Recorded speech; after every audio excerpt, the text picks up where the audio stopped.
안녕하세요. 닥터365의 이정섭입니다. 대부분 허리에 통증이 있고 저릿저릿하다면 허리 디스크라고 생각하기 쉬운데요. 하지만 척추질환 허리 통증 환자 통계를 확인해 보면 척추관 협착증 환자가 디스크 환자보다 약 11% 더 많았다고 합니다. 오늘은 척추관 협착증의 치료와 예방법에 대해 알아보겠습니다. 뇌에서 시작해 목뼈, 등뼈를 지나 허리에서 다리로 내려가는 신경의 통로를 척추관이라 부르는데 척추관 협착증이란 이 척추관이 좁아지면서 신경을 눌러 통증을 일으키는 질환입니다. 근력이 약화되면서 발생하기 때문에 특별한 부상이나 사고 없이도 흔하게 발생할 수 있고 주로 50에서 60대 이상의 연령층에서 발생합니다. 크게 선천적인 협착증과 퇴행성 협착증으로 나눌 수 있는데요. 대부분 나이가 들어가면서 생기는 퇴행성 협착증입니다. 수도관이 오래되면 녹이 슬면서 좁아지듯이 우리도 나이가 들어감에 따라 신경이 내려가는 척추관이 좁아지면서 신경이 눌리는 질환입니다. 다른 척추 질환과 마찬가지로 허리가 아프거나 다리로 내려가는 통증이 발생하는데 개개인에 따라 다양한 양상으로 통증이 있을 수 있습니다. 추간판이 탈출되는 허리 디스크의 발병 원인은 무리한 허리 움직임, 불균형한 자세 등 다양하지만 척추관 협착증은 노화로 인해 발생하게 됩니다.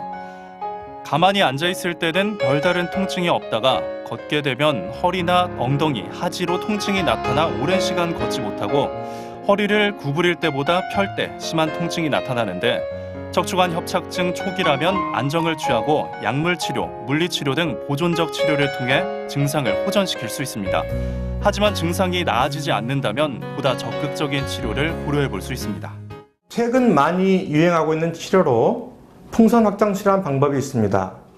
이름에 확장이 들어가 있고 일부 의사들이 풍선을 이용해서 좁아진 척추관을 넓혀주고 튀어나온 디스크를 다시 들어가게 한다고 말을 하기도 하는데요.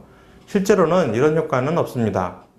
풍선 확장술이란 기존의 비수술 방법을 좀 더 발전시켜서 효과적인 신경유착 박리 및 염증 완화를 통해 통증을 치료하는 방법입니다. 풍선 확장술은 좁아진 척추관의 협착 부위를 풍선 카테터를 이용해 넓혀주고 신경의 염증과 부종을 줄여주는 특수 약물을 주입해 치료하는 시술로 절개를 하지 않는 비수술 치료이기 때문에 빠른 통증 완화 효과와 회복이 빠른 장점이 있습니다.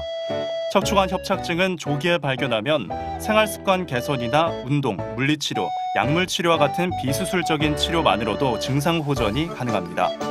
하지만 한번 생기면 자연 회복이 어렵기 때문에 별다른 치료 없이 방치했을 경우 마비나 대소변 장애 등 심각한 후유증으로 이어질 수 있어 주의가 필요합니다. 여러 가지 요소가 협착증을 일으키는데 그중 유전적인 요소, 나이가 먹는 것은 누구나 다 막을 수는 없을 것입니다. 우리가 예방할 수 있는 요소는 결국은 바른 자세로 귀결되는데요. 절대 방바닥에 앉지 마시고 의자나 소파에 바르게 앉고 쪼그려 앉거나 허리 구부려서 일하지 마십시오. 척추관 협착증의 예방을 위해서는 평소 무거운 물건을 나르는 등 척추에 무리가 가는 행동은 삼가고 항상 바른 자세를 취하는 것이 좋습니다. 또한 척추의 퇴행성 변화를 늦추는 걷기와 수영, 자전거 타기 등의 운동도 도움이 됩니다.